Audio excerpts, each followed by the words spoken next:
Bearing pad পড়ে মৃত্যু। কি কাজ এই বিয়ারিং প্যাডের? ফার্মগেট মেট্রো রেল স্টেশন থেকে খুলে পড়া বিয়ারিং প্যাডের আঘাতে এক ব্যক্তির মৃত্যু ঘটেছে।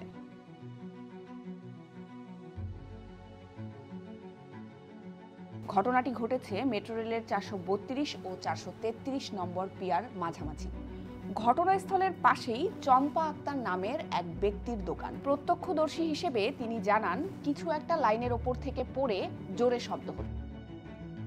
বিয়ারিং প্যাড রাস্তায় একজনের ঘাড়ে পড়ার সাথে সাথে মানুষটি ফুটপাতে পড়ে যান। তার নাক ও মুখ দিয়ে রক্ত বের হচ্ছিল। চম্পা আক্তার আরও জানান, এই ঘটনায় ওই দোকানের মালিক আহত হয়ে এই মুহূর্তে হাসপাতালে চিকিৎসা নিচ্ছেন। যে বিয়ারিং প্যাড পড়ে গিয়ে এই দুর্ঘটনা ঘটল, সেটি আসলে কি? সেতু কিংবা মেট্রো রেলের মতো এলিভেটেড স্থাপনায় ভায়াডাক্ট এবং পিয়ারের মাঝে এই বিয়ারিং প্যাড বসানো হয়। বিয়ারিং প্যাডের মূল কাজ হলো ওপরের যে ভারী কাঠামো রয়েছে সেটার ভারটা পিয়ারে পাঠিয়ে দেওয়া।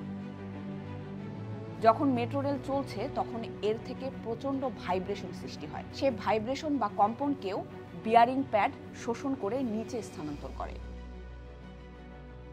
এর আগেও গত বছর 18 সেপ্টেম্বর ফার্মগেট মেট্রো স্টেশনের কাছে একটি বিয়ারিং প্যাড সরে যাওয়ার ঘটনায় দীর্ঘ সময় ট্রেন চলাচল বন্ধ রাখতে হয়।